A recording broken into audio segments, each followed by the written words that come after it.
ਈਦਾਂ ਤੇ ਸ਼ਬ ਰਾਤਾਂ ਆਈਆਂ, ਸਾਰੇ ਲੋਕ ਘਰਾਂ ਨੂੰ ਆਏ। ਉਹ ਨਾ ਆਏ ਮੁਹੰਮਦ ਬਖਸ਼ਾ ਜਿਹੜੇ ਆਪ ਹੱਥੀਂ ਦਫਨਾਏ। ਈਦਾਂ ਵੀ ਆ ਜਾਂਦੀਆਂ ਵਾਪਸ, ਸ਼ਬਰਾਤਾਂ ਵੀ ਆ ਜਾਂਦੀਆਂ, ਰੁੱਤਾਂ ਵੀ ਫੇਰ ਆਉਂਦੀਆਂ। ਅਗਰ ਕੋਈ ਵਾਪਸ ਨਹੀਂ ਮਿਲਦਾ ਤੇ ਇਹ ਸ਼ਹਿਰੇ ਖਾਮੋਸ਼ਾਂ ਦੇ ਉਹ ਸਾਡੇ ਪਿਆਰੇ ਨਹੀਂ ਮਿਲਦੇ ਜਿਹੜੇ ਅਸੀਂ ਆਪਣੇ ਹੱਥੀਂ ਦਫਨਾ ਕੇ ਗਏ ਹੁੰਦੇ ਹਾਂ। ਆਂਦੇ ਨਹੀਂ ਸੰਗ ਸੰਗੀਆਂ ਨਾਲ ਈਦਾਂ ਹੁੰਦੀਆਂ ਲੱਗਦਿਆਂ ਨੂੰ ਮਿਲਿਆ ਹੋਇਆ, ਸੱਜਣਾ ਦੇ ਦੀਦਾਰ ਕੀਤੇ ਹੋਇਆ। ਇਹਨਾਂ ਈਦਾਂ ਤੇ ਨਾ ਇਹ ਆਉਂਦੇ ਤਾਂ ਨਹੀਂ ਹੈ, ਲੇਕਿਨ ਇਹਨਾਂ ਦੀ ਕਮੀ ਬੜੀ ਮਹਿਸੂਸ ਹੁੰਦੀ ਹੈ।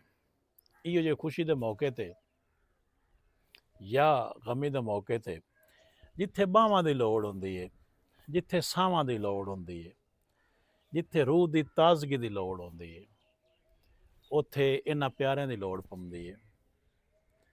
ਤੇ ਈਦਾਂ ਤੇ ਇਹਨਾਂ ਪਿਆਰਿਆਂ ਵਾਲ ਵੇਖ ਫੇਰਾ ਜ਼ਰੂਰ ਮਾਰਿਆ ਕਰੋ। ਹੋ ਸਕਦਾ ਹੈ ਤੁਹਾਡੀ ਰਾਹ ਉਡੀਕਦੇ ਪਏ ਹੋਵਣ, ਇਹ ਵੀ ਤੁਹਾਨੂੰ ਮਿਲਣਾ ਚਾਹੁੰਦੇ ਹੋਵਣ। ਇਹਨਾਂ ਦਾ ਮਿਲਣ ਤਾਂ ਤੁਹਾਡੇ ਵਾਸਤੇ 'ਚ ਹੈ ਨਾ, ਤੁਸੀਂ ਇਹਨਾਂ ਨੂੰ ਆ ਕੇ ਮਿਲਣਾ ਹੈ, ਵਰਨਾ ਉਡੀਕ ਉਡੀਕ ਕੇ ਆਪੇ ਰੂਹਾਂ ਉਤਰ ਜਾਂਦੀਆਂ ਨੇ। ਅੱਲਾਹ ਤਾਲਾ ਇਹਨਾਂ ਸਾਡੇ ਪਿਆਰਿਆਂ ਦੀ ਵੀ ਮਗਫਰਤ ਫਰਮਾਏ। ਅਗਾਂ ਜਾ ਕੇ ਕੀ ਹੋਣਾ ਹੈ ਤੇ ਕੀ ਨਹੀਂ ਹੋਣਾ, ਇੱਕ ਦਿਨ ਅਸਾਂ ਵੀ ਜ਼ਾਹਿਰ ਹੈ ਇੱਥੇ ਹੀ ਜਾਣਾ, ਇਹਨਾਂ ਸਾਡੇ ਕੋਲ ਨਹੀਂ ਆਉਣਾ। ਦੁਆਵਾਂ 'ਚ ਇਹਨਾਂ ਨੂੰ ਜ਼ਰੂਰ ਸ਼ਾਮਿਲ ਰੱਖੋ ਤੇ ਇਸ ਨੂੰ ਅੱਗੇ ਲੋਕਾਂ ਤੱਕ ਪਹੁੰਚਾਓ, ਸ਼ੇਅਰ ਕਰ ਦਿਓ। ਬਹੁਤ ਸ਼ੁਕਰੀਆ ਜੀ।